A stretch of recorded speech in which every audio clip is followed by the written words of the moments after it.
देवी को नेता प्रतिपक्ष बनाने को लेकर राजनीति तेज हो गई है। आरजेडी नेताओं ने परंपरा की दुहाई देकर राबड़ी देवी को नेता प्रतिपक्ष बनाए जाने की मांग की है, तो वहीं जेडीयू ने आरजेडी की मांग पर पलटवार किया है और आरोप लगाया है कि सुविधा का फायदा लेने के लिए आरजेडी नेता प्रतिपक्ष पद दिए जाने की मांग कर रही है।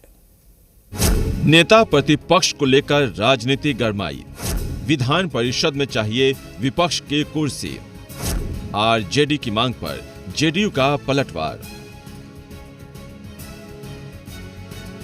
विधान परिषद में राबड़ी देवी को नेता प्रतिपक्ष बनाने की मांग एक बार फिर से शुरू हुई है। आरजेडी के पास विपक्ष की कुर्सी हासिल करने का नंबर तो नहीं है, लेकिन परंपरा की दुहाई देकर कुर्सी की मांग की जा रही है। कुमार जी से कहने की जरूरत नहीं है, परंपरा रही है कि प्रतिपक्ष को नेता विरोधी दल का सीट मिलना चाहिए और उसी आधार पर हम लोगों ने नेता विरोधी पद का जो दावेदारी किया है वो परंपरा के अनुसार मिलना चाहिए। राजनीति सेवा के लिए होता है, सुविधा के लिए नहीं होता है। एक सदस्य बिहार विधान परिषद के नाते भी एक पब्लिक सर्वेंट हम हैं, तो पब्लिक सर्वेंट को अपनी भूमिका सेवा के लिए तय करना चाहिए, न कि सुविधा के लिए करना चाहिए।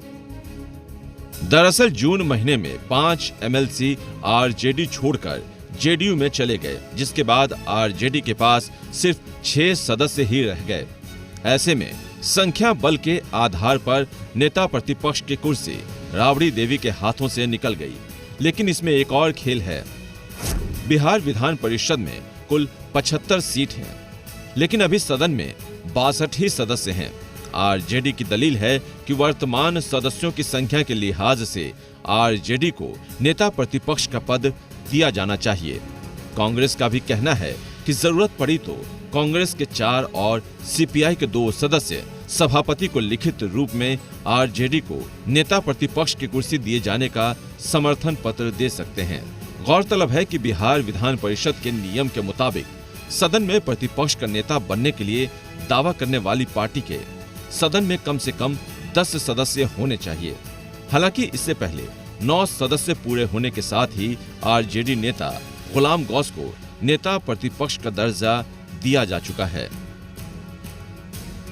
अगर कोई तकनीकी आधार पर कमी होगी तो कांग्रेस पार्टी के 4 विधान पार्षद हैं, सीपीआई के 2 विधान पार्षद हैं, तो आवश्यकता पड़ेगी तो हम लोग भी सभापति को लिख के आग्रह कर सकते हैं कि नहीं आप मान्यता दीजिए, हम लोग को कोई आपत्ति नहीं, हम समर्थन में हैं। आंकड़ों में भले आरजेडी कम हो, लेकिन परंपरा की दुहाई देकर नेता प्रतिपक्ष का पद मांगा जा रहा है। अब आरजेडी की मांग पर क्या विचार होता है या फिर सियासत गरमाती है, वक्त के साथ पता चलेगा। आशुतोष